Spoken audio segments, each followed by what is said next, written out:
Capítulo 3, livro de Esdras. Esdras, capítulo 3.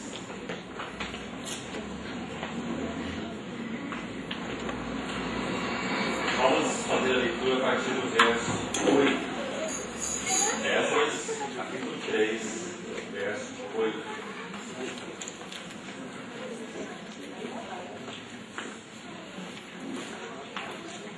No segundo ano da sua vinda à casa de Deus em Jerusalém, no segundo mês, Zorobabel, filho de Sealtiel, e Jesua, filho de Josadaque, e os outros seus irmãos, sacerdotes e levitas, e todos os que vieram do cativeiro a Jerusalém, começaram a obra da casa do Senhor, e constituíram levitas da idade de 20 anos para cima para a superintendência.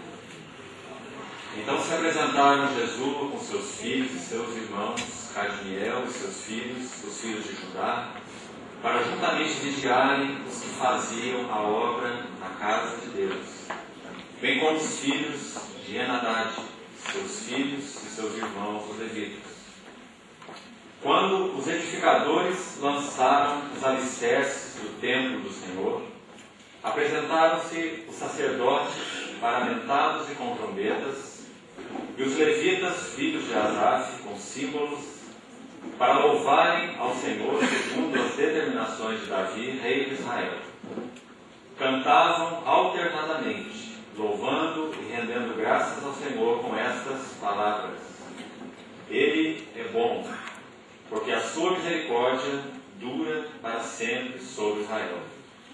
E todo o povo jubilou com altas vozes, louvando ao Senhor, por se terem lançado os alicerces da sua casa.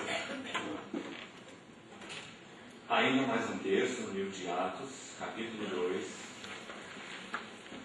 Atos, capítulo 2, versículo 42.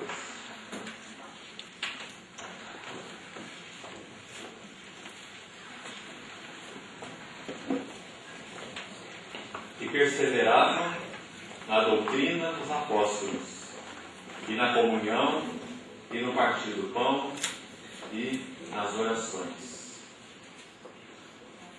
E ainda um último texto, da Epístola de Paulo aos Efésios, capítulo 2, Efésios, capítulo 2, a partir do versículo 19. Assim já não sois estrangeiros e peregrinos, mas concidadãos dos santos, e sois da família de Deus, edificados sobre o fundamento dos apóstolos e profetas, sendo Ele mesmo, Cristo Jesus, a pedra angular, no qual todo o edifício, bem ajustado, cresce para santuário dedicado ao Senhor, no qual também vós, juntamente estáis sendo edificados para a habitação de Deus no Espírito. Vamos lá.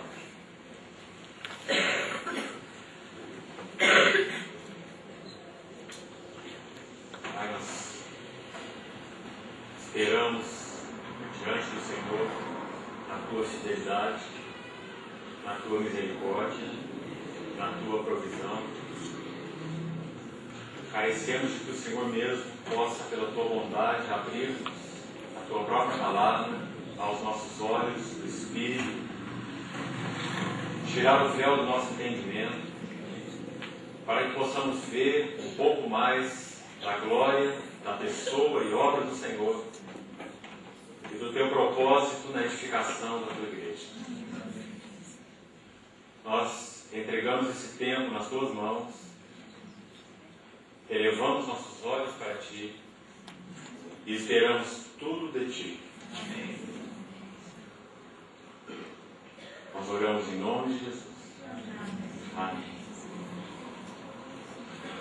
Irmãos, somos gratos ao Senhor porque podemos nos reunir para focarmos alguns assuntos que temos considerado já desde alguns anos, especialmente alguns anos para cá, como sendo realmente o alicerce, o fundamento, a essência daquilo que temos entendido o Senhor deseja trabalhar nas suas igrejas, para o resgate do seu testemunho, especialmente nesses dias do fim.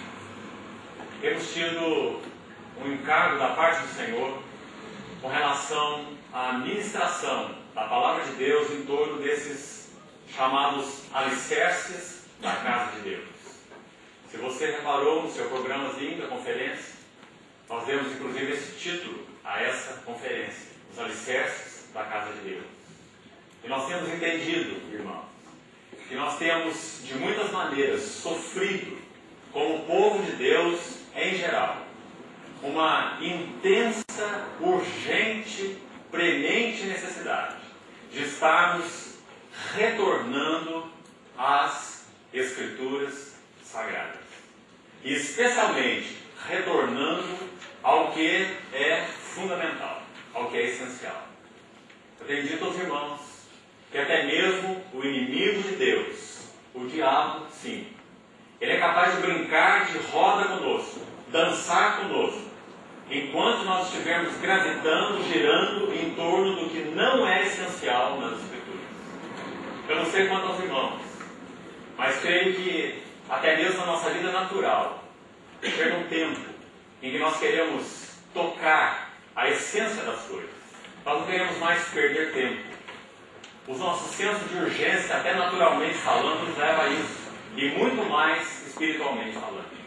Nós não temos tempo para ficarmos gravitando em torno daquilo que realmente não é focal, não é essencial. Os irmãos lembram do autor de Hebreus, no capítulo 8 da sua epístola, quando ele vai escrevendo aquela tão preciosa epístola, tão rica no lançar luz na glória da pessoa e obra de Cristo. Ele vai descortinando a partir do capítulo 1, o falar de Deus no Filho. No capítulo 2, retenhamos as verdades ouvidas para que delas jamais nos desviemos. No capítulo 3, ele continua exortando os irmãos que participam da vocação celestial para considerarem, ele usa uma palavra ali interessante, retirada da astronomia. Hebreus capítulo 3, verso 1, ele diz: considerai, lançai o vosso foco, coloca o teu telescópio, a tua luneta e fixa. Essa palavra é tirada desse contexto astronômico. Você colocar um telescópio para observar um astro durante um longo tempo, de forma fixa. Considerai. De onde vem a nossa palavrinha sideral, né? Espaço sideral. Considerar significa você observar fixamente, focadamente. E o autor de Hebreus diz assim: considerai atentamente o apóstolo e sumo sacerdote da nossa confissão, Jesus. E aquela epístola vai prosseguindo de tantas maneiras, tão focada na pessoa e obra do Senhor. E no capítulo 8 dessa epístola, o autor de Hebreus diz assim: ora, o essencial, você já reparou naquela palavrinha ali? O essencial das coisas que temos dito é: possuímos um tal sumo sacerdote, que se assentou à destra de Deus, né? Como ministro do santuário, do verdadeiro tabernáculo. Essa urgência, essa necessidade focal, essa questão da essência, irmão, ela ocupa o coração do Espírito Santo. E por isso ela ocupou o coração dos escritores sagrados, que foram, como diz Pedro, movidos e impulsionados pelo Espírito Santo, para então escreverem as Escrituras. Nós, como povo de Deus, na hora em que vivemos, temos uma urgência, uma necessidade de estarmos retornando ao que é essencial. Irmãos, é claro, nas Escrituras Sagradas há muitas verdades que são muito importantes. Toda a revelação bíblica é importante, senão não seria Escritura inspirada de Deus e Palavra de Deus. Mas de alguma maneira nós precisamos discernir na revelação escriturística o que é focal o que é essencial? Será que há um eixo que perpassa Gênesis a Apocalipse? Será que há realmente o que tantos homens de Deus nessa longa história da igreja chamaram de fio de ouro? Fio de ouro que vai de Gênesis a Apocalipse? Será que há uma corrente de elos realmente?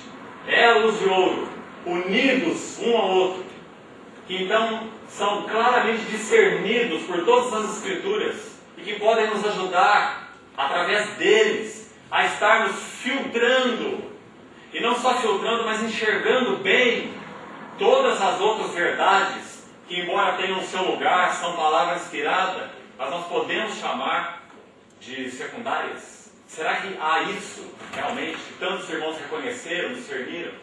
Nós cremos que há. Eu queria sugerir para os irmãos que nessa noite, como introdução, nas outras mensagens, nós estaremos focando os 2 primeiros elos dessa cadeia. Hoje à noite eu queria sugerir para os irmãos que façamos juntos um panorama. Nós tenhamos uma visão panorâmica a respeito dessa cadeia de 8 elos. Para que, quem sabe, possamos ser ajudados e os irmãos possam por si mesmos, nas suas orações, na sua meditação pessoal, na sua consideração diante do Senhor, você possa examinar se você concorda com essa sequência, se você realmente reconhece que isso é focal, que isso é como uma coluna vertebral na palavra de Deus, é como um arcabouço sobre o qual então a carne pode ser colocada. Sem essa coluna, sem essa estrutura, nós podemos facilmente nos perder. Não em torno do que não é importante, porque tudo na palavra de Deus é importante, mas nos perdemos em torno do que não é essencial. E como eu disse, nós vivemos uma urgência de estarmos resgatando então o que é essencial, especialmente em dias tão críticos. Dias em que, irmãos, nós temos visto com tanta clareza que Satanás tem se ocupado em distrair o povo de Deus, de muitas maneiras. Distrair o povo de Deus. O mundo já é o seu terreno, o mundo está debaixo do seu domínio, mesmo que, obviamente, administrado pela soberania de Deus, mas o mundo é o seu campo, é o seu território, onde ele realmente se preocupa em estar semeando, onde ele preocupa em estar confundindo, distraindo, perturbando, é na casa de Deus. Porque na casa de Deus está o testemunho de Deus. Então, os irmãos, vejam que quando nós olhamos para as Escrituras, o texto que eu acabei de ler em Esdras, tão rico assunto, nós tivemos há uns dias atrás, procurando abrir isso junto aos irmãos em Londrina, no livro de Esdras, um livro que trata de forma tão especial de restauração do testemunho do Senhor. Você vê, nesse capítulo 3, como que o Espírito Santo preservou para nós essas palavras de uma forma tão interessante. Naturalmente falando, parece até meio absurdo. Quando aquele povo volta do cativeiro de 70 anos, no processo disciplinar de Deus ali na Babilônia, volta para Jerusalém, em 3 levas de cativos, aí você tem o primeiro retorno do Zorobabel, em torno de 50 mil pessoas. Quando eles retornam, segundo o registro de Esdras 3, você, se quiser, retorne lá esse texto, você vai ver que eles edificam o altar em primeiro lugar. Esse altar fala da centralidade da cruz. Esse altar fala da centralidade da pessoa e obra do Senhor Jesus na restauração do testemunho do Senhor. Não há nada mais central do que isso. Não há nada mais fundamental do que a restauração da visão da pessoa gloriosa e da obra gloriosa do Senhor e Salvador na cruz do Calvário. Então, o primeiro elemento que é restaurado nesse retorno, segundo Esdras capítulo 3, é o altar. Porque o altar no Velho Testamento sempre é um tipo da cruz no Novo Testamento.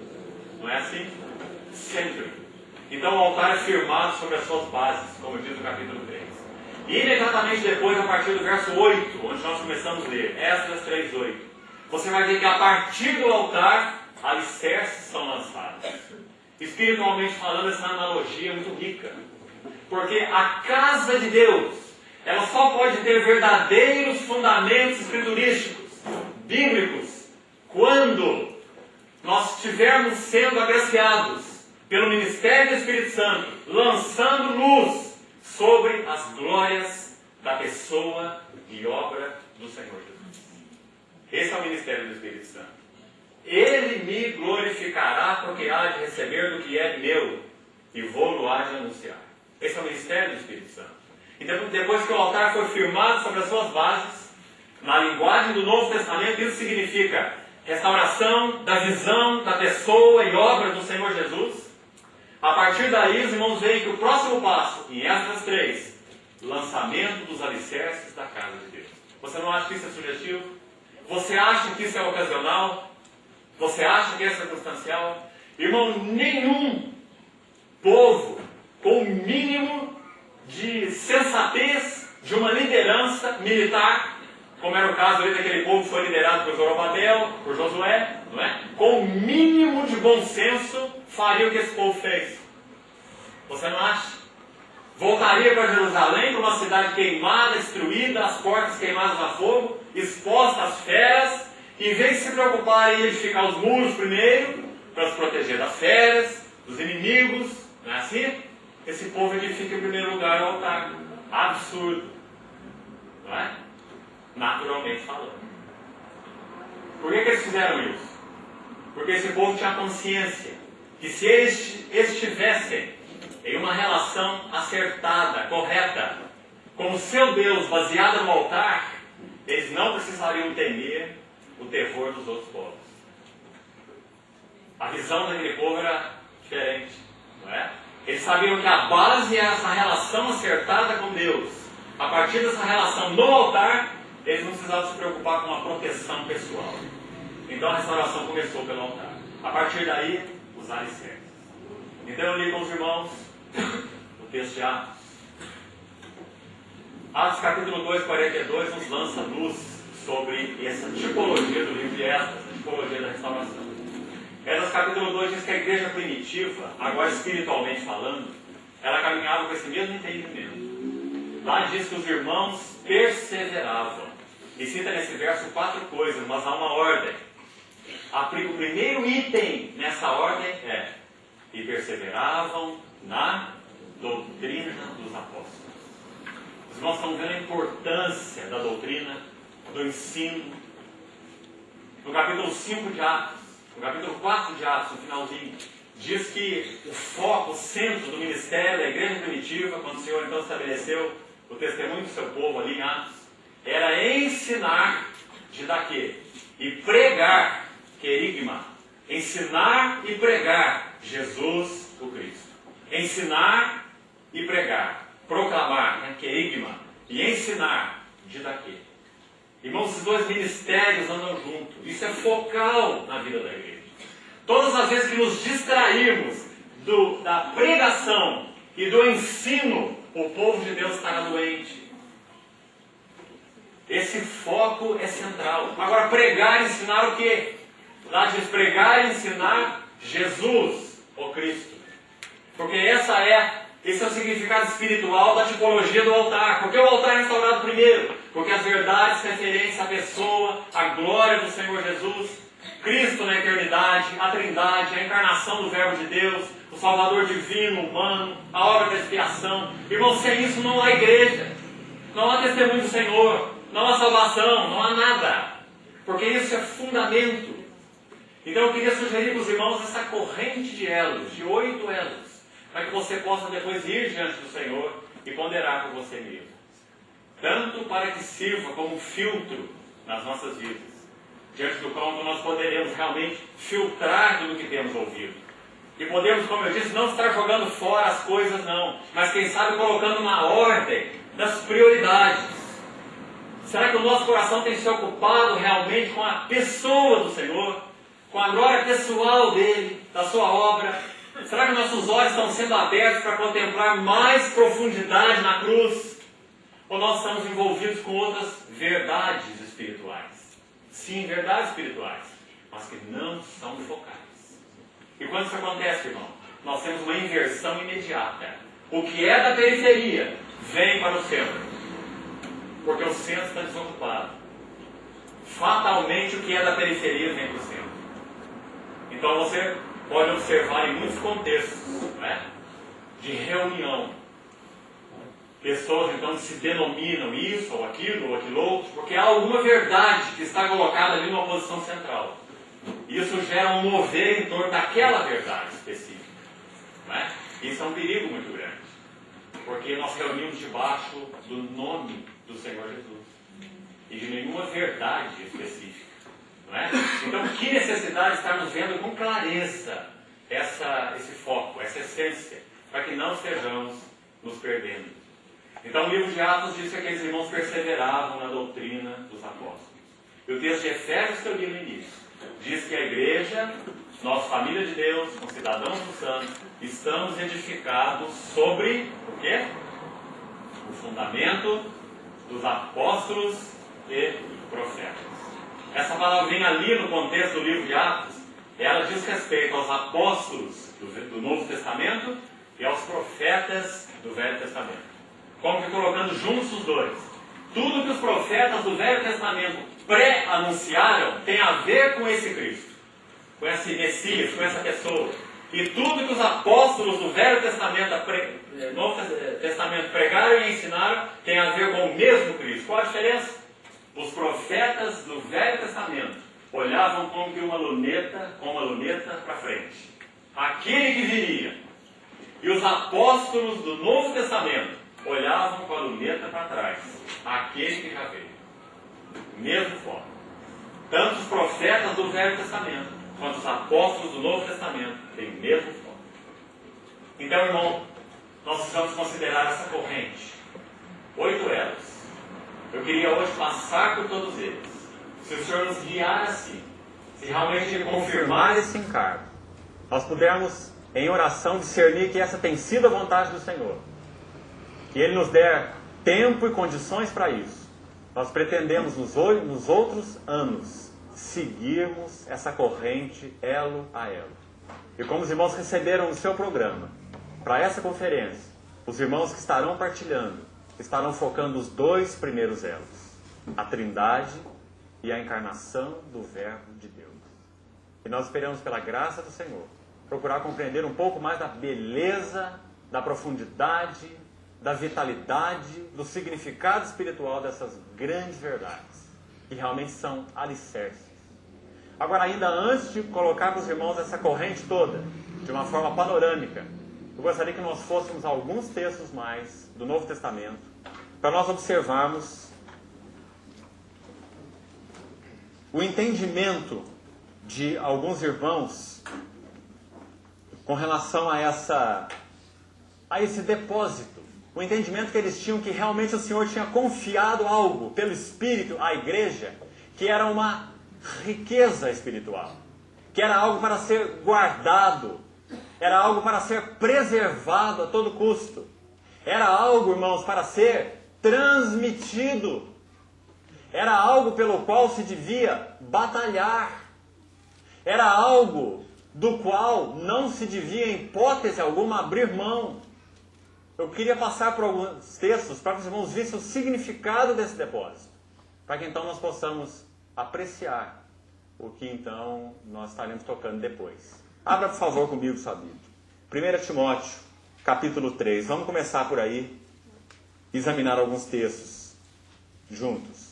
1 Timóteo, capítulo 3. Preste bem atenção, por favor, a partir do verso 14. Os irmãos se lembrem, Paulo está escrevendo a Timóteo no final de sua vida. As 3 últimas epístolas de Paulo pela ordem.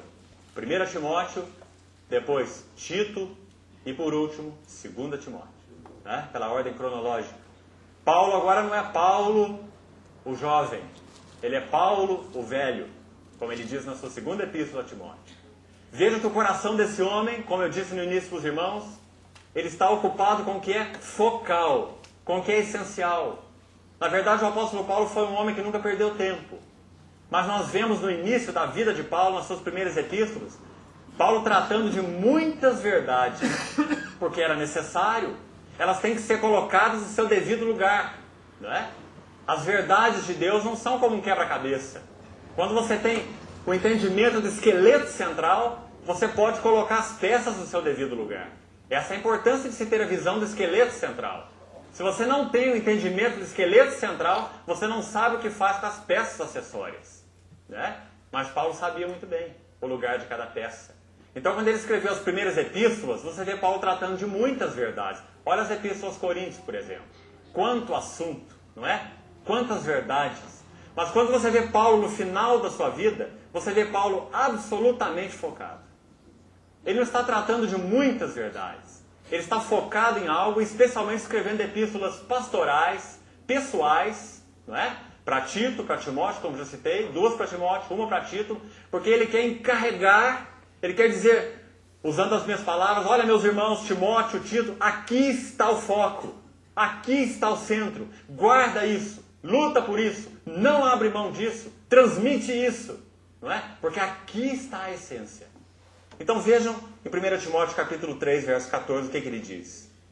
Escrevo-te estas coisas, esperando ir ver-te em breve, para que se eu tardar, fiques ciente de como se deve proceder na casa de Deus, que é a igreja do Deus vivo. 2 lindas palavras. Nosso assunto é exatamente esse durante todo esse fim de semana, né? Os alicerces da casa de Deus. Interessante, essas palavras se justapõem como que uma com ênfase mais negativa e outra com ênfase mais positiva.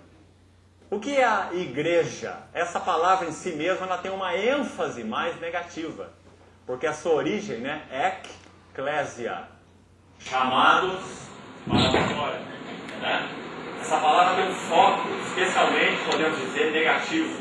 Igreja são aqueles que foram chamados para fora, retirados de algo, do mundo para Deus, não é? Mas a palavra tem um foco na retirada, para fora.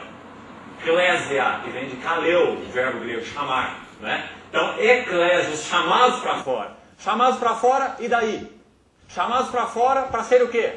Chamados para fora para viver para si mesmos? Chamados para fora para fazer o que quiserem?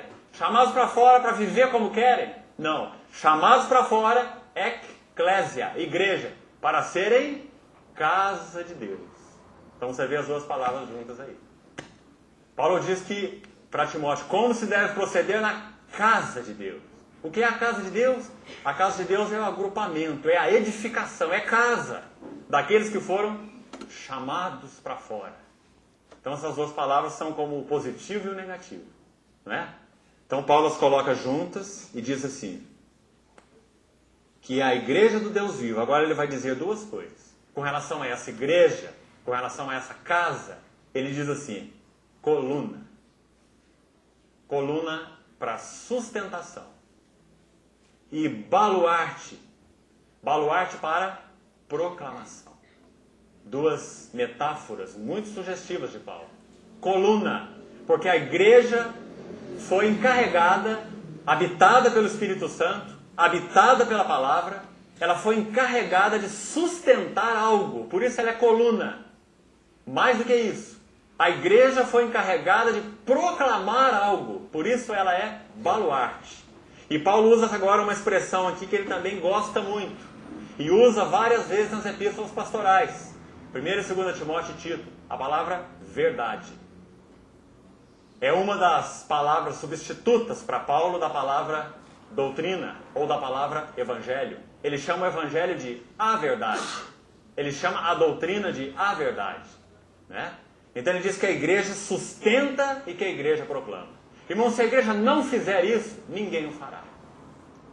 Se a igreja não tiver a visão desse arcabouço central, aprofundando-se nele, conhecendo o seu Deus de forma realmente profunda através dessas verdades e as proclamando, ninguém o fará. E se ninguém o fizer, não há testemunho de Deus. Os irmãos se lembram do livro de Daniel? No livro de Daniel você não encontra a expressão tão comum nos livros do Velho Testamento do nosso Deus como sendo o Deus dos céus e da terra, porque é isso que ele é, o Deus dos céus e da terra. Mas quando você lê aquele livro de Daniel, porque a casa de Deus em Jerusalém estava queimada, e o Senhor estava ali em Jerusalém sem testemunho, porque ali estava o seu nome, o seu testemunho, destruído, queimado, assolado. Então naquele livro de Daniel, você vê que Deus é chamado de o Deus dos céus apenas. Não é que ele deixou de ser o Deus dos céus e da terra. Ele não deixou de ser soberano, não é? Deus não sofre alteração. Ele ainda é. Mas no que concerne ao seu testemunho na terra, não há. Como se ele tivesse retirado para o céu. Lembra da visão de Ezequiel? É exatamente o que Ezequiel vê. Aquela glória de Deus que sai lá da Arca da Aliança, vai para a porta do tabernáculo, depois vai para a porta da cidade, depois vai para o alto do Monte das Oliveiras, não é assim? E no final aquela glória em Ezequiel sobe aos querubins, ou com os querubins, não é? A retirada da glória de Deus da casa de Deus. Irmãos, qual será que é a nossa história hoje como igreja em geral? Será que a glória de Deus está conosco e em nós? Ou será que a glória de Deus se retirou de nós? Se ela se retirou, qual o processo para que a glória de Deus seja recuperada? Quando nós vemos Esdras, são os livros da recuperação. Há princípios para essa recuperação. Isso não é aleatório. Isso não é do conceito e da cabeça de qualquer um de nós. Há princípios da restauração. Esdras, Neemias, foram especialmente escritos com esses princípios. Ageu, Zacarias, não é? Então nós precisamos conhecer os princípios da restauração. O que é focal, o que é essencial, não é? Pegando a luz do Novo Testamento, juntando então com esses livros, para que nós saibamos qual é o método de Deus para a recuperação do seu testemunho. Porque essa é a única forma da glória de Deus retornar à casa de Deus. Então, irmão, no versículo 16, para nós concluirmos esse texto, que você tem aí em mãos, 1 Timóteo 3,16. Paulo diz que a igreja, a casa de Deus, é coluna porque sustenta, é baluarte porque proclama o quê? A verdade, ou o evangelho. Aí ele coloca no versículo 16 como que a essência. Paulo só podia fazer isso realmente pelo Espírito, porque num verso tão precioso, tão cheio de conteúdo, ele coloca o suprassumo do significado do evangelho. Ele começa com Cristo lá na Trindade, onde nós vamos começar amanhã, e depois no sábado, e os outros irmãos da mesma forma. Ele começa com Cristo lá, a história dele começou lá, Cristo na eternidade, aquele que foi manifestado na carne, né? Porque ele é o Filho de Deus, Deus com Deus, o eterno Deus, o Filho. Ele foi manifestado na carne, Cristo na eternidade, Cristo encarnado. E depois ele diz, justificado em espírito, contemplado por anjos, e ele termina na ascensão, recebido na glória. Então aí ele dá num versículo a essência, o suprassumo. Os irmãos estão vendo? Isso para Paulo é o Evangelho. Tudo que nós podemos conhecer nas Escrituras, irmão, de uma forma ou de outra, vai nos revelar a glória desse verso 16. Esse é o foco, essa é a essência. Tudo que é periférico vai nos ajudar a enxergar melhor isso que é central. Desde que vejamos o que é central. Não é? Senão nós vamos fazer a inversão, mesmo que sem querer. Então os irmãos vejam a preocupação, o foco, a atenção de Paulo. Mais alguns versículos para vermos isso com mais clareza. 2 Timóteo agora. 2 Timóteo capítulo 1.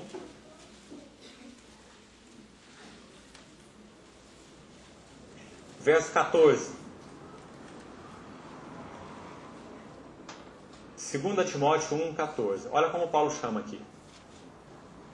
Guarda o bom depósito. Os irmãos estão vendo que há um depósito encarregado para a igreja? Guarda o bom depósito, mediante o Espírito Santo que habita em nós. Olha no versículo, no capítulo 2 mesmo aí, 2 Timóteo, logo à frente, versículo 1 e 2. Tu, pois, filho meu, fortifica-te na graça que está em Cristo Jesus. Presta atenção agora no verso 2.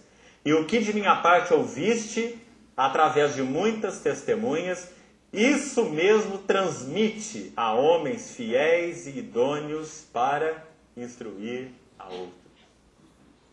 Irmão, será que não é claro que Paulo tinha mesmo o entendimento que havia um depósito do qual a igreja foi especialmente encarregada? Não é questão de eu dizer, prefiro esta verdade, prefiro aquela outra verdade. Eu acho que esta é a verdade central, esta outra é a verdade central. E criarmos até agremiações em torno dessa verdade, não é? Será que é esse o caminho? Mais um versículo, capítulo 4 de 2 Timóteo. 2 Timóteo capítulo 4, verso 7. Paulo chama aqui de um outro nome, né? O mesmo assunto. Combati o bom combate, completei a carreira. Agora ele diz o quê? Guardei. Queria que você notasse uma coisa aí. A fé. Essa palavrinha, no original, ela é usada de duas formas. Muito importante isso. Primeira forma, substantivo. Segunda forma, verbo. Verbo, fé, verbo, significa o ato de crer, não é? O ato de crer, verbo. Cremos no Senhor Jesus. O ato de crer. Isso é um verbo. Agora, a fé, usada no sentido de substantivo na palavra de Deus, ela não tem a ver com esse fato do exercermos fé. Ela tem a ver com um depósito. Algo que foi confiado à igreja. Os irmãos vejam que Paulo a usa aí como um substantivo. Ele não está dizendo eu continuo crendo. Eu combati o bom combate, eu completei a carreira e eu continuo crendo. Nada disso. Ele está dizendo eu guardo a fé. Ele está dizendo eu não me perdi no caminho. O que eu recebi, eu guardei, proclamei, batalhei, lutei, transmiti a outros. Né? Timóteo era um deles, Tito era outro, Epáfras era outro, né? Epafrodito era outro, e muitos outros. Até mesmo Lucas. Quantos cooperadores? Não é? Então ele transmitiu a fé, substantivo, um depósito, para que então esses homens pudessem prosseguir sobre o mesmo depósito. E nós estamos aqui hoje por causa dessas testemunhas idôneas e fiéis, que conservaram esse depósito e os transmitiram, não é? Então, irmão, com muita clareza você vê esse substantivo, esse depósito, né? Mais um exemplo, saindo agora das cartas de Paulo. Abra a epístola de Judas. Judas. Muito interessante essa carta, porque a impressão inicial é que Judas vai escrever um tratado, podemos dizer assim, mais ou menos como Romanos. Ele diz que ele quer escrever aquilo que toca a nossa comum salvação. E essa palavra salvação é uma palavra muito grande no Novo Testamento, porque ela diz respeito à nossa justificação, ela diz respeito à nossa santificação, ela diz respeito à nossa glorificação, ela diz respeito à regeneração do espírito, à transformação da alma, à santificação do corpo. Salvação é uma grande palavra. E Judas diz aqui no verso 3 que ele empregava diligência em escrever acerca da nossa comum salvação. Quem sabe ele ia falar muita coisa realmente. Mas como que o Espírito Santo dirigiu Judas para um cargo mais específico. E seis vezes aparece nessa pequenina epístola a palavrinha guardar. É a palavra-chave da epístola de Judas. Guardar. 6 vezes. Depois você leia essa epístola e procure essas palavras, para você ver qual é o foco de Judas. Então no verso 3 ele diz assim: foi então que me senti obrigado, como que de alguma forma ele tivesse como que mudado de rumo. Me senti obrigado, constrangido, com um encargo, né, no seu espírito, a corresponder-me convosco, exortando. Então a carta agora não é propriamente uma carta de ensino, não é? Mas é uma carta de exortação, com um foco específico. Exortando-vos a batalhardes diligentemente pela fé. Está vendo aí? Substantivo. De novo. Judas está falando de um corpo de doutrina. Judas está falando de a verdade. Judas está falando do Evangelho. Né? Fé, agora olha como ele completa. Que uma vez por todas foi entregue aos santos. Uma encomenda celestial. Com um destinatário que se chama igreja. Né? Encomenda celestial com destinatário. A casa de Deus. A igreja. Então os irmãos vejam que não só Paulo, mas o Senhor conduziu Judas também. Esse depósito. Né? Ele então exortou a igreja para que guardasse. Agora, irmão, guardar o que não conhecemos? É impossível, né? Então nós precisamos correr as Escrituras. Eu queria procurar fazer isso com os irmãos. Ler mais um texto antes de fazermos isso de forma então panorâmica, rápida. Abra por favor em 1 Coríntios capítulo 15. Mais um texto apenas. 1 Coríntios capítulo 15. Veja agora nessas palavras como que Paulo trata o mesmo assunto. 1 Coríntios 15, a partir do verso 1. Irmãos, venho lembrar-vos. Olha as palavras de Paulo. Como eu disse para os irmãos, carta aos Coríntios, início do ministério de Paulo, Paulo trata tantas verdades, no plural, necessárias, importantes, né? Dons espirituais, participação da mesa do Senhor, uso do véu, não é assim? Ordem do culto, 1 Coríntios 14, quantos assuntos importantes, não é verdade? Pureza, 1 Coríntios capítulo 5. Agora, irmãos, mesmo dentro dessa abordagem, podemos dizer assim, tão diluída, entre aspas, veja como ele escreve no capítulo 15. Depois de tratar tanto assunto, concluindo a epístola, ele volta para a essência. Porque Paulo nunca se perdeu. Irmãos, venho lembrar-vos. O Evangelho, singular. Está vendo? Irmão, você pode simplesmente trocar as palavras. O Evangelho, a fé, a sã doutrina, palavra que ele usa para Timóteo. O bom depósito, palavra que também já lemos lá. As sãs palavras. Lembra que ele escreve também assim para Timóteo? Se alguém não concorda com as sãs palavras de nosso Senhor Jesus Cristo e com o ensino segundo a piedade, não é? Todas essas expressões significam a mesma coisa.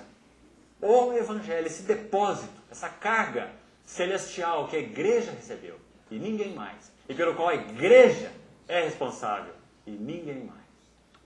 Responsável em conhecer, proclamar. Venho lembrar-vos do Evangelho que vos anunciei, o qual recebestes e no qual ainda perseverais. Olha o verso 2. Por ele também sois salvos. Por ele.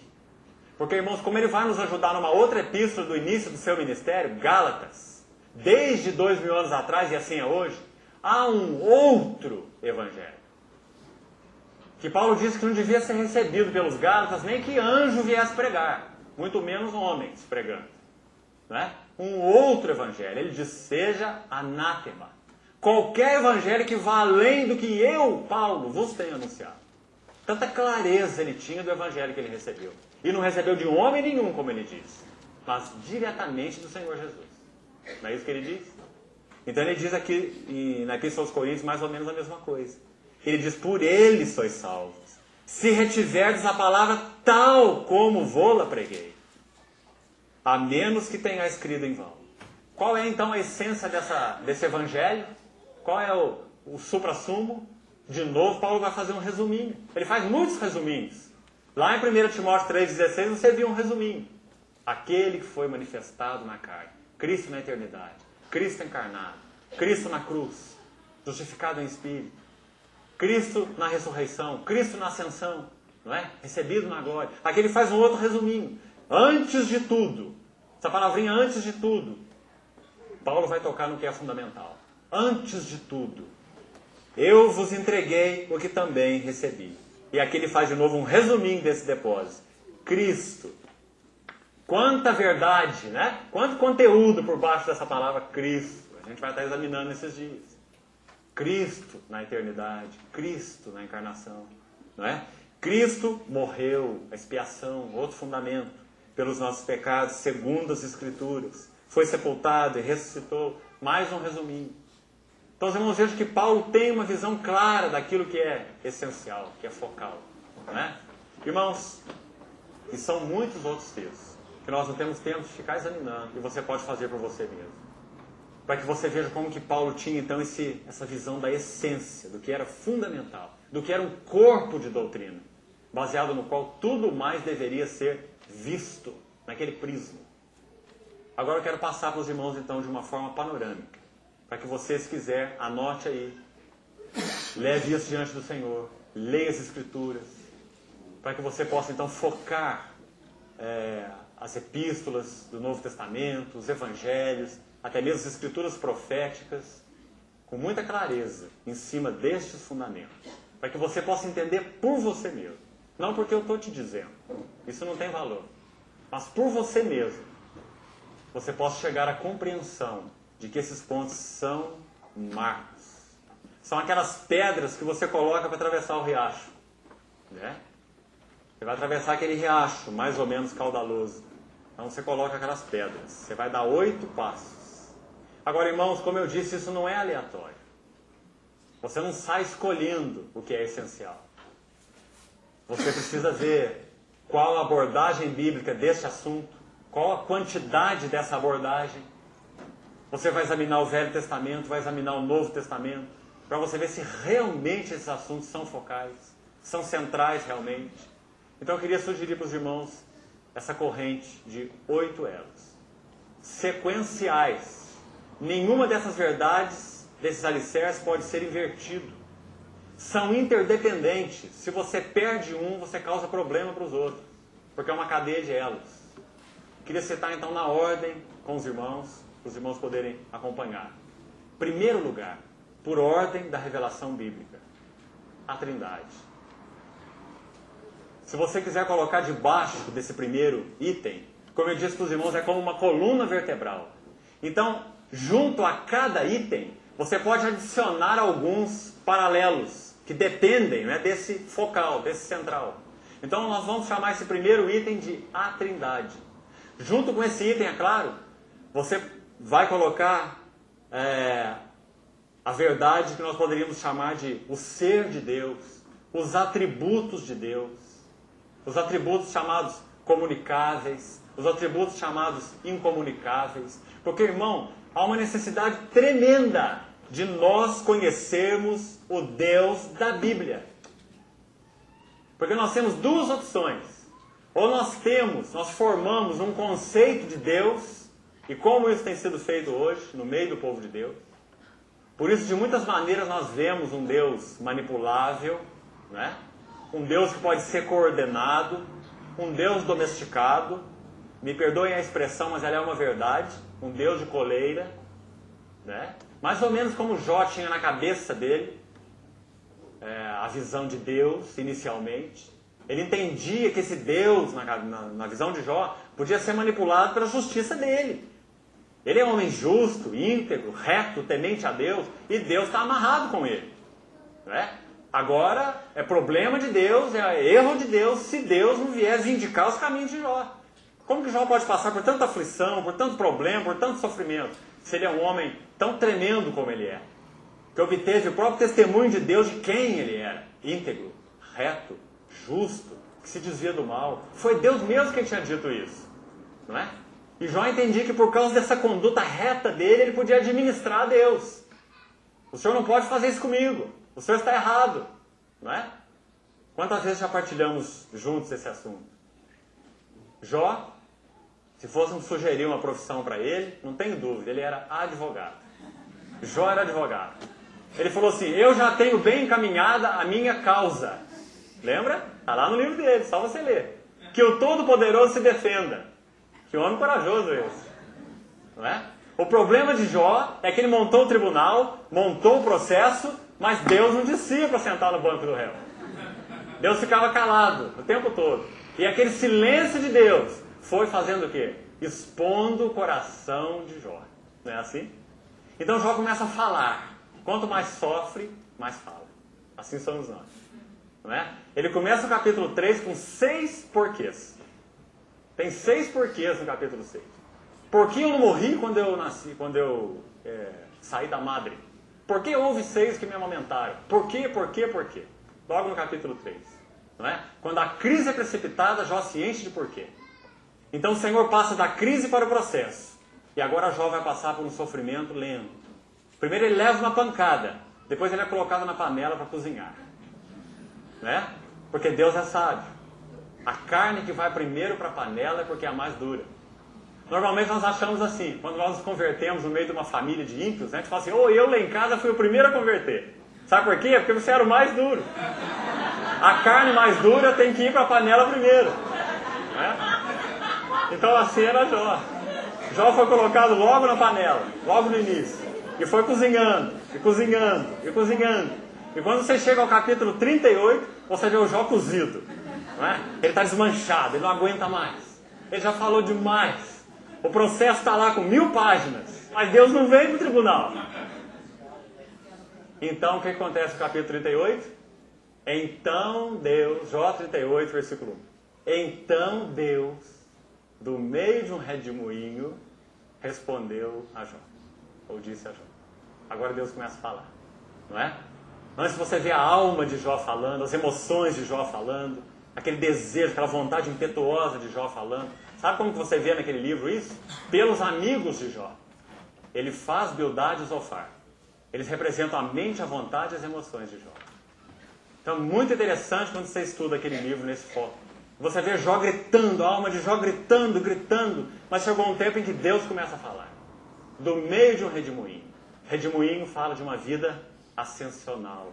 Paulo usa essa palavra em Filipenses, que Deus nos chamou pela soberana vocação em Cristo Jesus. Ou uma vocação ascensional, né? Uma vocação para cima. Era isso que Deus estava fazendo com Jó. Não é que Jó não era perfeito, não era íntegro, não era reto, ele era. Deus foi quem disse que ele era, e Deus não mente.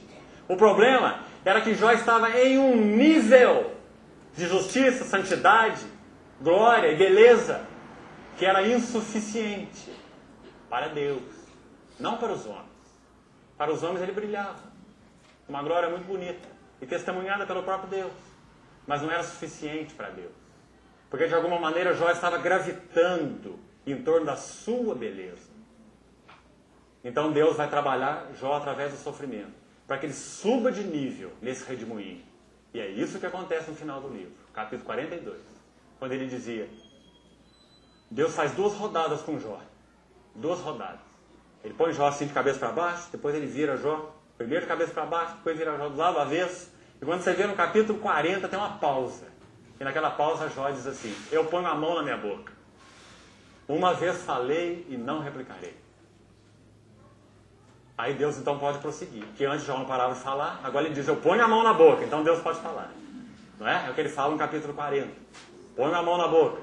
Então Deus fala de novo, porque Jó ficou quieto. Aí vem o capítulo 41. Quando ele compara Jó com o hipopótamo e com o crocodilo. Não é? Mostrando que ele tinha glória, mas uma glória inquebrantável. Ele diz que ele tinha uma estrutura, uma couraça que não entrava nem o ar. Indevassável, como o crocodilo. Quem que podia apanhar aquele homem? Só Deus. Não é? Então o Senhor lançou o seu anzol na boca daquele crocodilo. Aí no capítulo 42 Jó fala assim, eu falei de coisas que eu não entendia. Coisas maravilhosas demais para mim. Eu te conhecia só de ouvir falar. Mas agora os meus olhos te veem. E eu me arrependo. E agora ele usa uma palavra fortíssima no hebraico. E me abomino. A palavra abomino, no hebraico, sempre tem correlação com idolatria. Sempre. Então o que Jó quis dizer, eu me abomino, é eu sou um idólatra. Eu adorava a mim mesmo. Não era a ti, Senhor, era a mim. Eu não adorava a ti e a tua beleza. Era a mim e a minha beleza. Mesmo que eu entendesse que a minha beleza é por causa do que o Senhor me deu. E por causa do que o Senhor fez em mim. Mas ainda é a minha beleza. Não é? Lembra que ele diz assim, quando ele saía na rua, os príncipes punham a mão na boca, os jovens se retiravam. Lembra? Os anciãos se calavam, porque Jó ia falar. Né? Era com a palavra de um anjo que desceu do céu. Só Deus podia apanhar esse homem. Não é? Então, irmão, esse é o processo de Deus para cada um de nós, para nos trocar de cativeiro. Não é? Mas se nós não estivermos sendo reduzidos, focados no que é essencial, nessa contemplação de Deus e das verdades focais de Deus, nós não podemos ser reduzidos. Muito pelo contrário. Nós vamos enchendo nossa bagagem, né, de um tanto de coisas que não são focais, não são essenciais. E nós vamos nos perdendo como que num monte de brinquedos. Né? Então, tão importante é nós termos uma visão bíblica desse primeiro alicerce, o ser de Deus. Para quê? Para que não tenhamos um Deus domesticado, um Deus segundo o nosso conceito, um Deus que pode ser mudado pela nossa oração. Você já viu uma definição de oração que diz assim, a oração é a alavanca que move o coração de Deus. É uma definição, eu penso, bem pobre. Primeiro porque o coração de Deus não é de pedra, vai precisar de uma alavanca para mover essa pedra. E depois que o coração de Deus não é movido pelas nossas orações, porque Ele é o Pai das luzes em quem não há variação e nem sombra de mudança. Como já disse C.S. Lewis, aquele homem de Deus, a oração não muda a Deus, a oração muda a nós mesmos.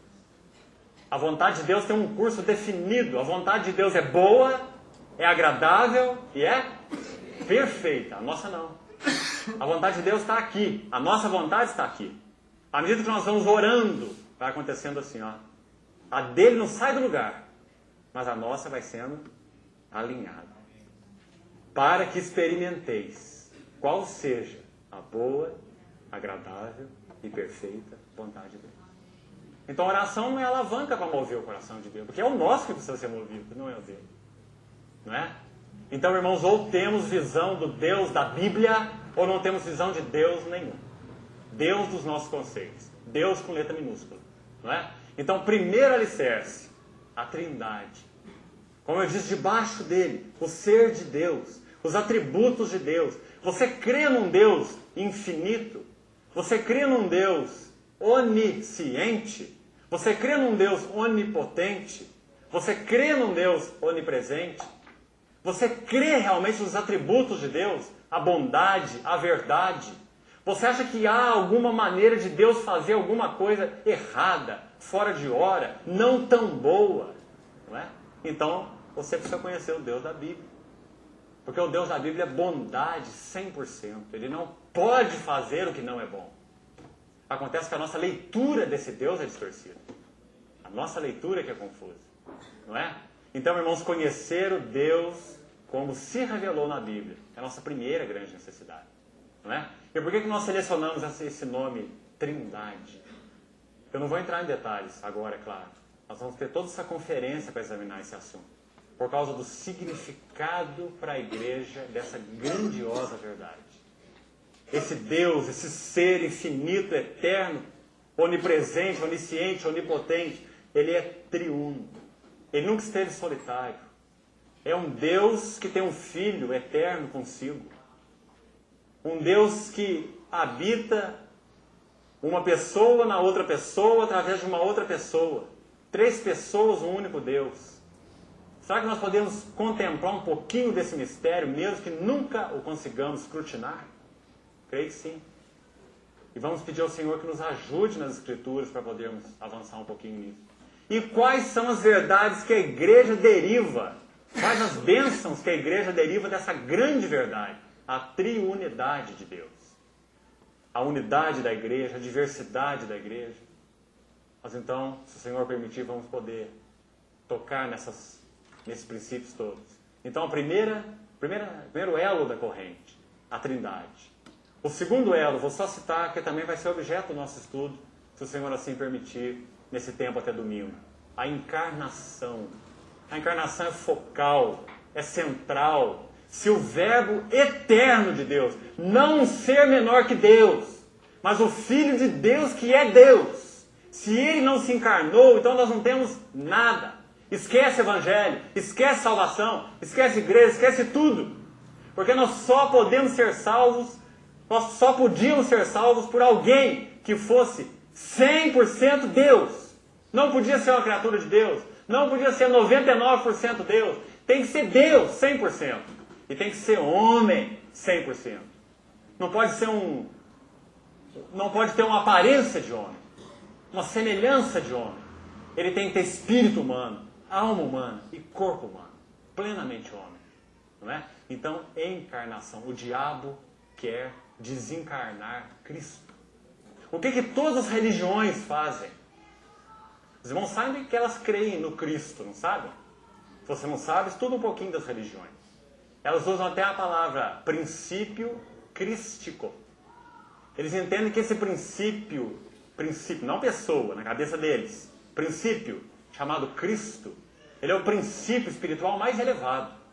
E ele habitou em muitas pessoas, habitou em Maomé, habitou em Buda, habitou em vários dos profetas, né? E habitou também em Jesus. Então Jesus é um Cristo, porque esse princípio crístico habitou em vários avatares, vários líderes iluminados espirituais.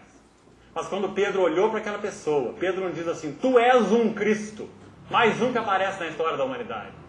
Mas Pedro diz, tu és o Cristo.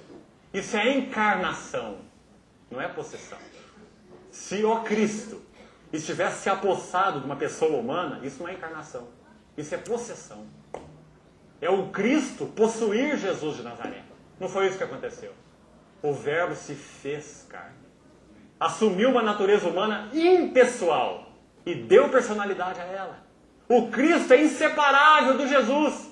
Onde Jesus está, está o Cristo, porque Ele é o Cristo. Quando aquele homem morre na cruz, irmão, nós temos a morte do Deus homem. E esse é o mistério daquela morte. Do Deus homem, porque Deus é impassível. Mas o Deus homem morreu naquela cruz. Não é? Então, quão importante é nós compreendermos esse significado da encarnação. Vai crescer a tua visão da pessoa do Senhor. Vai crescer a tua visão da cruz. Vai crescer a visão da tua própria salvação. A segurança, o fundamento, a eternidade da salvação.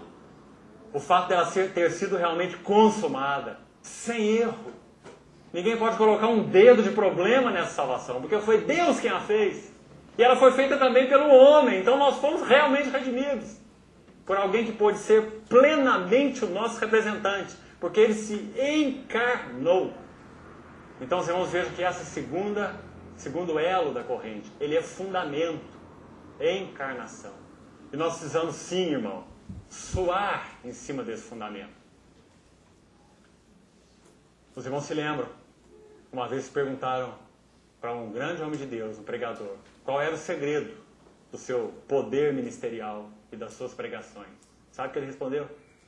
Suor, suor, suor.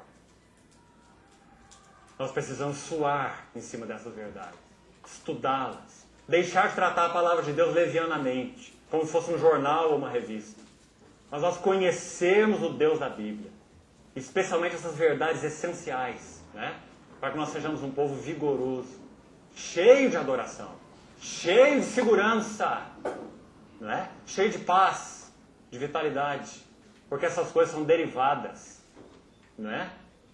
Nós não as temos tantas vezes de forma permanente, porque nós buscamos o lugar errado e as ligamos circunstancialmente, né? A Bíblia diz assim: justificados pela fé temos paz com Deus. Está vendo? Paz depende de um fundamento chamado justificação.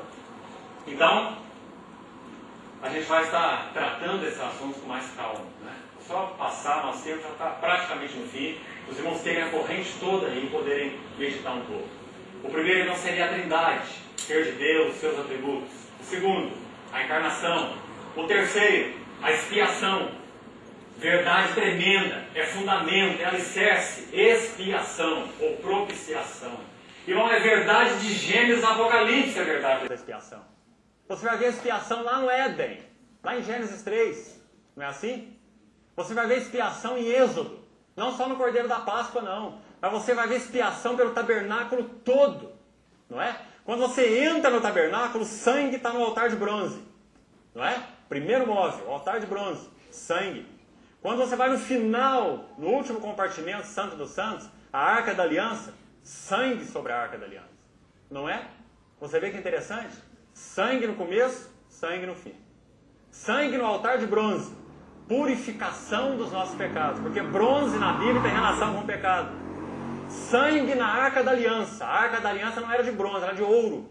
O ouro na Bíblia tem relação com a glória de Deus, não com o pecado. Não é? Porque o sangue, ele toca purificação dos nossos pecados, início da nossa vida cristã, e acesso à glória de Deus. A verdade do sangue nunca fica velha. Quando nós estivermos diante do Senhor, naquele dia, nós veremos o Cordeiro como foi imolado, assim como João viu. A palavra diz que os seus servos o contemplarão, terão nas suas frontes escrito o nome dele, verão o Cordeiro, não é? Porque esse sangue nunca fica velho. Porque expiação é fundamento. Se você pudesse, irmão, ver quão ricamente o Novo Testamento trata a expiação ou a propiciação, você vai ver que ele diz que essa expiação foi feita pelo Senhor Jesus, que é o agente da expiação. Ele é ao mesmo tempo o propiciatório, ou o lugar onde foi feita a propiciação. E ele é ao mesmo tempo a oferta que foi colocada ali. Tudo fala dele. Ele é o agente propiciador, ele é a oferta propiciatória e ele é o lugar da propiciação. Tudo fala dele, não é? Porque expiação é uma verdade fundamental. Seria o terceiro elo dessa corrente. Pela ordem, Trindade, encarnação, expiação. O quarto elo, justificação pela fé. Os irmãos vejam que é uma sequência. Como que nós podemos compreender a justificação pela fé sem primeiro ver Cristo na Trindade, Cristo na eternidade, e depois ver esse Cristo encarnado, e esse Cristo na cruz, porque ele fez expiação. Agora sim nós podemos levantar o quarto pilar, justificação pela graça por meio da fé. Não é? Esse pilar não fica em pé sem os outros. Não é? Como que nós sabemos que estamos realmente justificados? Por causa deste Cristo, que é o Filho eterno de Deus, que se fez carne, que subiu à cruz do Calvário. Então nós somos justificados pela graça por meio da fé. Não é? Este é um pilar. Quarto elo, quarto pilar. Irmão Martinho Lutero, um dos reformadores, ele disse que tão importante era este fundamento, justificação pela graça por meio da fé, que a igreja estaria de pé ou cairia baseado nesse único alicerce. Se isso fosse perdido, não haveria igreja. Justificação pela graça por meio da fé. Nós sabemos que há outros tipos, entre aspas, de justificação, não é? Que o homem prega. Há justificação pelas obras, há justificação pelo conhecimento e há justificação até pela espiritualidade. As seitas, especialmente as voltadas para o espiritualismo, pregam a justificação pela espiritualidade, não é? Então você vai procurar fazer contato com emanações espirituais, eles creem que Deus não é pessoal, Deus é um grande espírito, não é? Amorfo. Então de Deus até a criação tem várias emanações inferiores, né? Os gregos chamavam de aions, emanações, como os raios do sol. Você não toca no sol, mas toca no raio, ou o raio te toca. Quando o raio te toca, você recebe algo do calor do sol. Assim é a divindade. A divindade é impessoal, é amorfa, não é? Então para você ter contato com esse espírito divino, você precisa ter contato com essas emanações da divindade, não é? E cada seita tem uns nomes para suas emanações. Então, como você vai ser salvo? Vai ser justificado na medida que você for entrando em contato com essas emanações espirituais. Não é? Então, você tem a meditação transcendental, a meditação zen, até mesmo a yoga, não é? E etc, etc, etc. O budismo, o hinduísmo, o confucionismo. Não é? Todos eles têm o mesmíssimo fundamento. Todos eles pregam uma salvação sempre partindo de baixo para cima. Nós vamos ser espiritualizados até Deus. A Bíblia e, consequentemente, a igreja cristã é a única que prega a salvação de cima para baixo. Você já pensou nisso? No princípio era o Verbo. E o Verbo estava com Deus.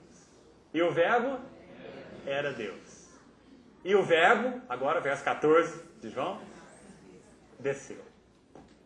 E o Verbo se fez carne e habitou entre nós, cheio de graça e de verdade. Vimos a sua glória como do unigênito do Pai. E todos nós temos recebido da sua plenitude. E graça sobre graça. Justificação pela graça, por meio da fé. Só a igreja cristã prega salvação assim, irmão. Justificação assim. Todas as outras seitas, filosofias e religiões pregam salvação assim, de baixo para cima.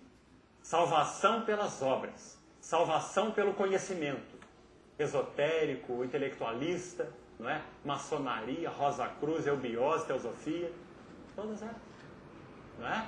Salvação, justificação pelo conhecimento, salvação, justificação pela espiritualidade. Obras, conhecimento, espiritualidade.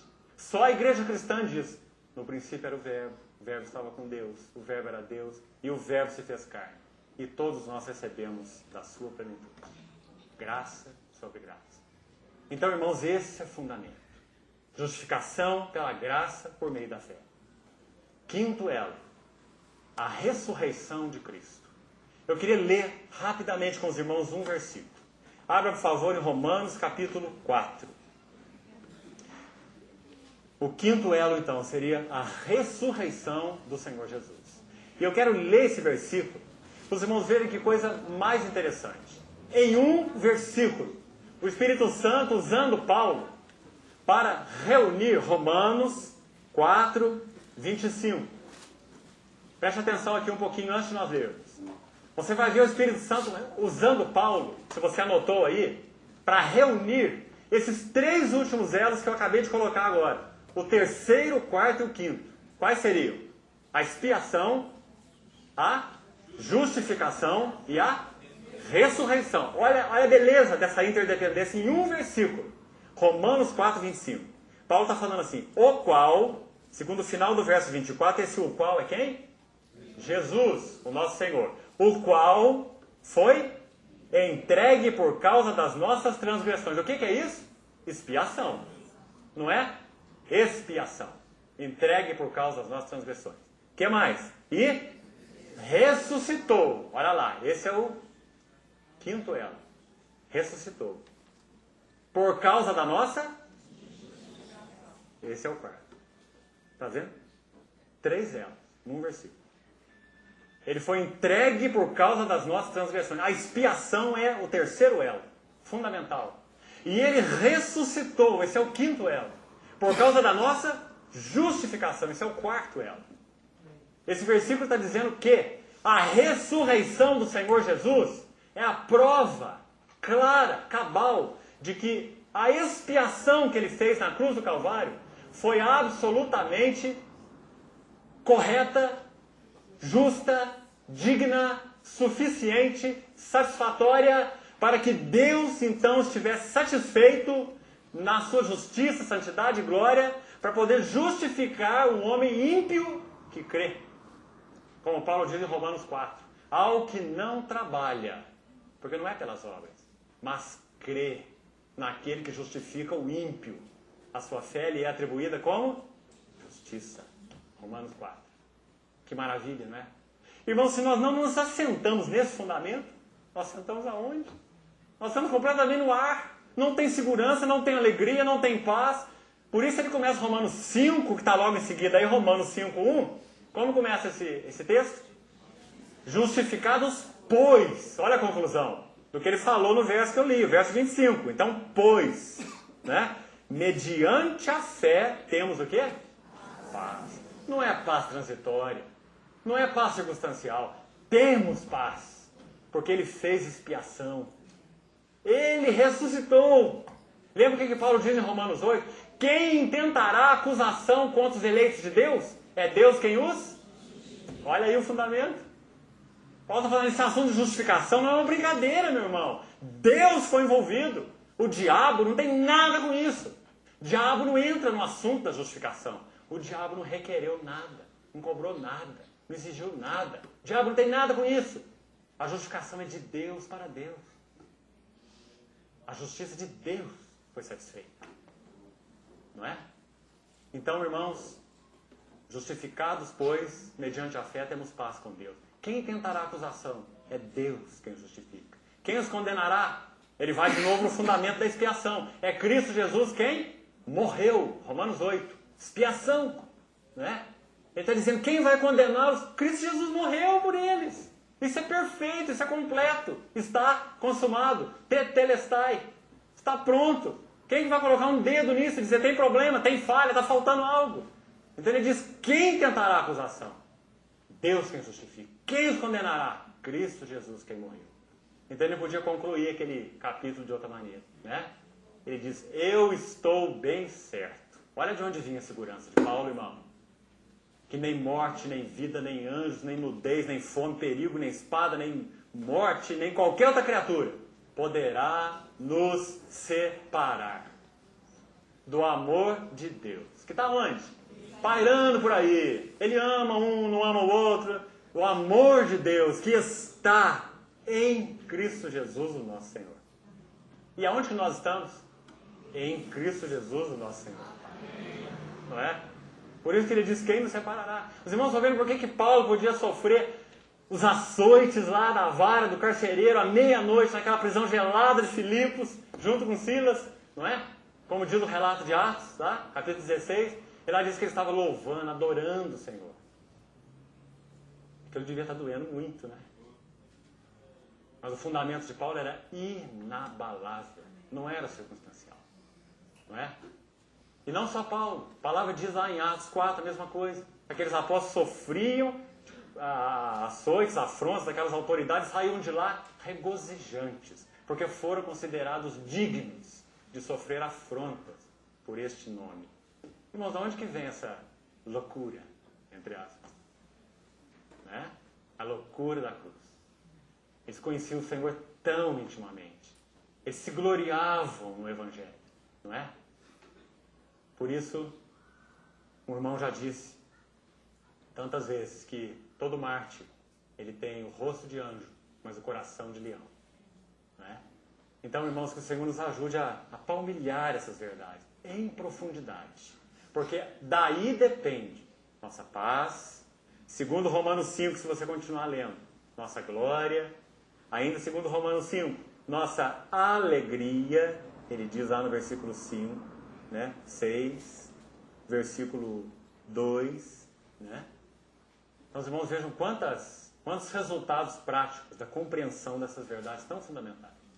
Então, esse quinto elo seria a ressurreição, né? Os três últimos, para encerrarmos por hoje. O sexto, o Espírito Santo. Claro que tem que seguir essa ordem. Se o Senhor Jesus não estivesse ressuscitado, o Espírito Santo não seria derramado. É o que está escrito em João 7. João capítulo 7. Quem crer em mim, do seu interior fluirão rios de água viva. Isso disse o Senhor, porque até aquele momento o Espírito Santo não havia sido dado. Porque Cristo não havia sido ainda glorificado. João 7, 37 em diante. Não é?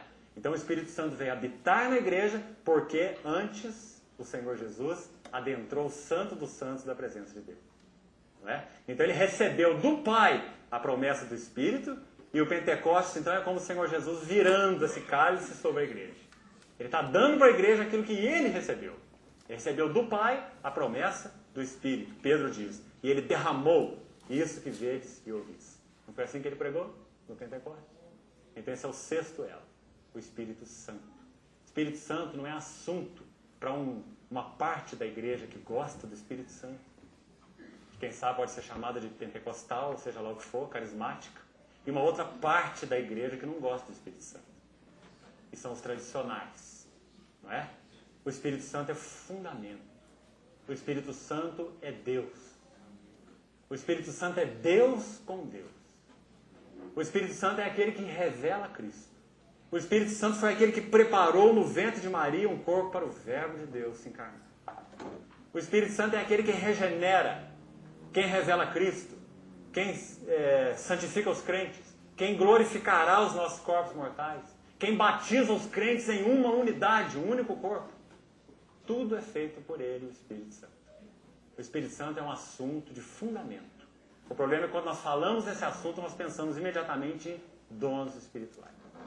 E dons espirituais é um assunto secundário, dentro desse assunto Espírito Santo. Porque o assunto central é a pessoa do Espírito Santo. E depois sim os dons do Espírito Santo. Então esse seria o sexto alicerce, a pessoa e obra do Espírito Santo. Sétimo, penúltimo item, a igreja, o corpo de Cristo. Não haveria igreja, corpo de Cristo, se o Espírito Santo, em Atos capítulo 2, não fosse derramado para batizar a igreja para dentro de um corpo, como Paulo fala para Coríntios. Então a igreja não é um assunto secundário. A natureza da igreja, natureza separada, celestial, triunfante, gloriosa, há muito na Bíblia sobre a natureza da igreja. Não é? Você tem estudado sobre a natureza da igreja, todos esses itens? O ministério na igreja, o governo na igreja, não é? A vida da igreja. Agora, irmãos, esse assunto da igreja tem sido também bem confuso. Acima de tudo, porque tem ocupado o lugar de Cristo. E assim como a lua, quando se coloca na frente do sol, nós temos trevas na terra, assim quando nós colocamos a igreja na frente de Cristo. De tal maneira que às vezes hoje você ouve alguns testemunhos assim, quando eu conheci a igreja, minha vida foi salva. Mas a igreja não salva ninguém. Quem nos salva é Cristo. Não é? Irmãos, mas a igreja é um assunto de fundamento. A igreja, o assunto da igreja não foi deixado para a nossa ideia. Às vezes nós ouvimos também expressões assim, eu prefiro o modelo da igreja assim, assim, assim. Não é? E cada um tem o seu modelo. O modelo mais avivado, o modelo mais quieto, o modelo mais quietista, o modelo mais pietista, não é? O modelo mais focado, quem sabe, na música, o modelo mais na oração, o modelo mais no evangelismo, outro modelo mais na profecia, não é? Mas a palavra de Deus, o Novo Testamento, não nos deixou lugar para estabelecermos os modelos que mais gostamos da igreja. Porque há toda uma clareza de revelação sobre a natureza, a vida e a glória da igreja. Em todos esses pormenores. Então esse seria o sétimo elo, sétimo fundamento. E por último, então para terminarmos por hoje, a segunda vinda do Senhor. A parúzia de Cristo. Será que esse é um assunto secundário na Bíblia? Irmãos, se o primeiro elo é a Trindade, Cristo na eternidade e a Trindade, o último elo é o mesmo Cristo, retornando em glória para a sua igreja e para a consumação de todo o propósito de Deus, no final. Não é? Então, o último elo, a segunda vinda do Senhor. Tudo vai ficar parcial sem esse oitavo elo. Essa é a pedra de remate. Né? Quando nós lemos o livro do Apocalipse, nós vamos ver essa pedra, então, arrematando tudo. Aqueles que ele elegeu desde antes da fundação do mundo estarão face a face com o Cordeiro. Não haverá mais morte, nem pranto, nem dor. As primeiras coisas terão passado. A igreja hoje vive essa tensão entre o já e o ainda não. E talvez a grande maioria de nós tem problema em viver nessa tensão. Nós queremos tudo para o já. Toda saúde, paz e prosperidade possível para agora. Não é? Para o já. Mas, irmãos, há uma grande ênfase na palavra de Deus sobre o ainda não. Por exemplo, Romanos 8. Na esperança fomos salvos. E esperança que se vê não é esperança. Nós gememos no nosso íntimo. Mesmo que tenhamos alegria, gozo, paz, a beleza da vida da igreja, da vida da família, comunhão com o Senhor, toda a graça dele que nos preserva, sustenta, sua misericórdia, amor, fidelidade, tudo é parcial ainda. Porque gememos no nosso íntimo, aguardando a redenção do nosso corpo, a adoção de filhos. Lembra daquele lindo hino, um dos hinos mais gloriosos da história da igreja, do irmão Watchman Nee, desde Betânia? O que nosso irmão Nee diz naquele hino?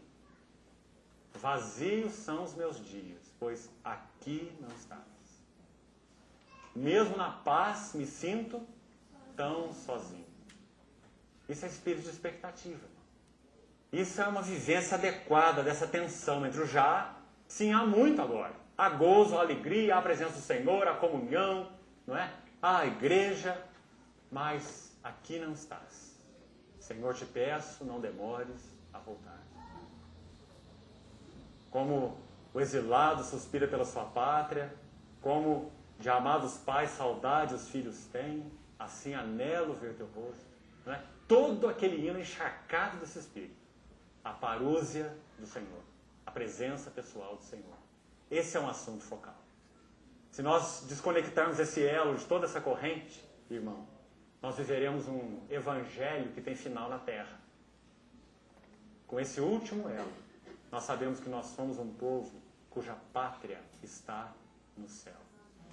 De onde aguardamos o Salvador, o Senhor Jesus Cristo, que transformará o nosso corpo de humilhação, para ser igual ao corpo da sua glória. É isso que Paulo diz? Então esse é o oitavo elo, a parúzia. Irmãos, eu creio que por essa corrente, esses 8 elos, nós podemos caminhar com segurança. Temos entendido assim.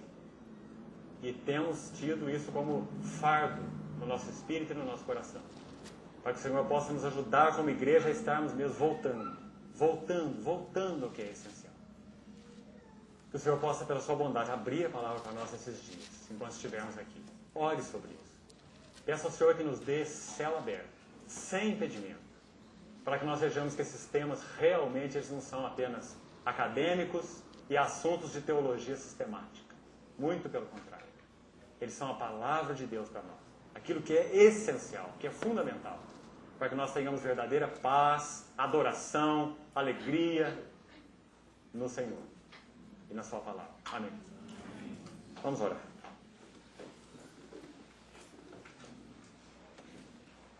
Pai, nós queremos juntos entregar a Ti a Tua palavra nessa noite, para que o Senhor mesmo, com as Tuas santas e bondosas mãos, possa administrá-la nos nossos corações.